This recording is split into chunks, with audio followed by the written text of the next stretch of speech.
நீ போய் யமுனா கூட இரு, நான் தான் வந்துடுறேன். எங்க எங்க ஷோ இவர் என்ன நினைக்கிறாரு, என்ன பேசுறாருன்னு ஒண்ணுமே புரிய மாட்டேங்குது. ச்சே.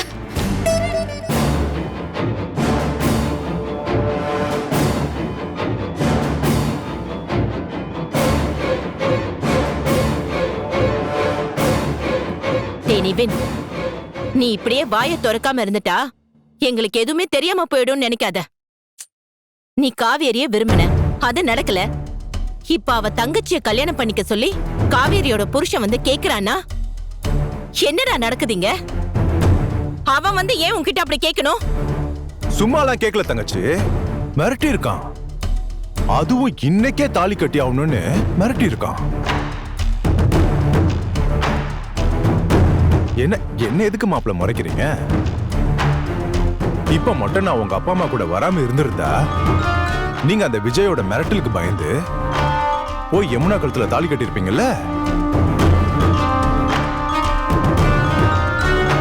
அதானே நடந்திருக்கும். விஜய் மிரட்டினா நான் தாலி கட்டிடுவேனா? இங்க பாருங்க, அப்படியெல்லாம் எவன் மிரட்டலுக்கும் நான் பயப்படுற ஆள் கிடையாது.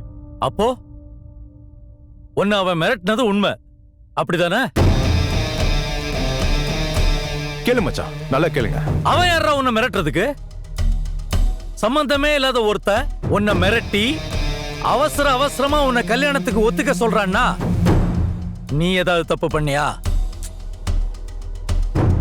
ஏய், உன்கிட்ட தானே கேக்குறேன், ஏதாவது தப்பு பண்ணியா? மச்சான், நம்ம மாப்பிள்ள தப்பு பண்ற ஆளே கிடையாது. இதோட கதையை வேற மச்சான்.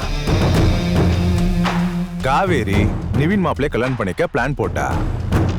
ஆனா நம்ம நிவினை விட ஒரு பணக்கார பையன் கிடைச்சதும் டக்குன்னு ஒரே நாள்ல முடிவு பண்ணி நிவினை விட்டுட்டு அவனை கல்யாணம் பண்ணிக்கிட்டா. நம்ம மாப்பிள்ளையும் அதை சாதாரணமா எடுத்துக்கிட்டு அந்த வீட்டு ஆளும் கூட போய் எப்பவும் போல பேசிட்டு இருக்காரு. என்ன மாப்பிள்ள, நான் போயிடலாம் சொல்லி இப்பவும் அந்த அந்த டைலர் பையன் குமரன்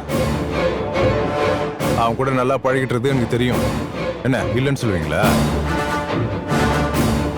பாத்தீங்களா, மாப்பிள்ளையே அமைதியாயிட்டாரு. இவரே இப்படி இருந்தா